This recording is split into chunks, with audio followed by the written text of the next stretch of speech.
I'm gonna teach you how to make the perfect molletes. You're gonna love it. This is kind of a Mexican pizza, so stay with me.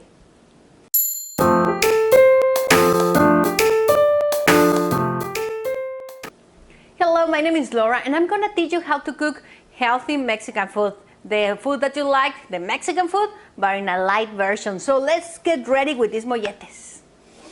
For this recipe, we're gonna use some chorizo, and you can make your own chorizo. I have the recipe, and that's a low-fat recipe. You can choose from turkey or chicken, so you can go healthier. You can find it here at the box description. I'm using just normal chorizo that I bought, but I'm gonna get rid of the fat.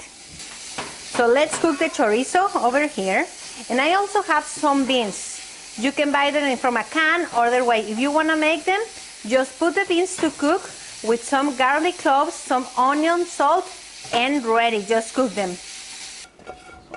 I'm going to get rid of as much fat as I can. I'm just going to put it here and push to it so we can get rid of that fat. Otherwise, just make your own chorizo at home. That's much better. So look at there, there's a fat. And I'm going to add the chorizo back. And I have some smashed beans over here, and we're gonna mix them with the chorizo. So you can use black beans or brown beans, whatever you like. It's funny, in the south of Mexico you will find people eating black beans, and on the north of Mexico we usually use brown beans. I'm from the north, and I'm just mixing this with the chorizo, and let's warm it up.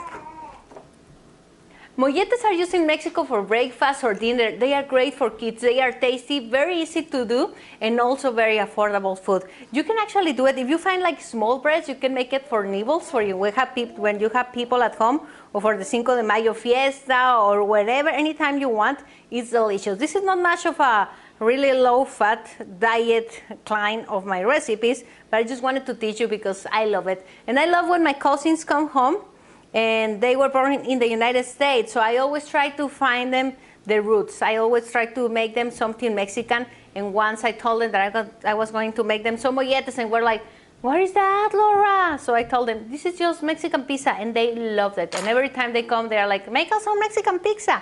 So I'm just adding a little butter on the bread, and I'm gonna put on top some beans. You can use any kind of bread you want.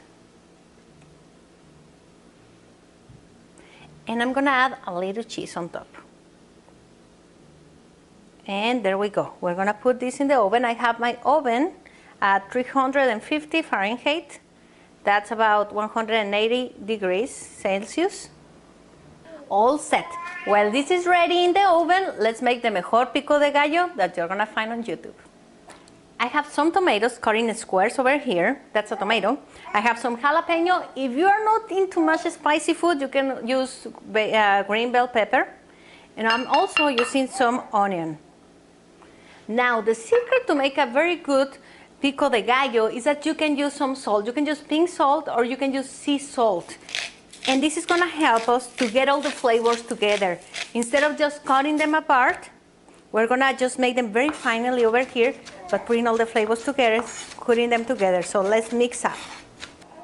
There you go. There is our pico de gallo, very finely chopped, and you have no idea how the flavor changes. You're gonna love it. And this goes on top of our Mexican pizza. For your pico de gallo, you can actually use some coriander or cilantro. This is optional. I'm gonna add some coriander to my pico de gallo. So I'm just gonna cut it very small pieces to add it.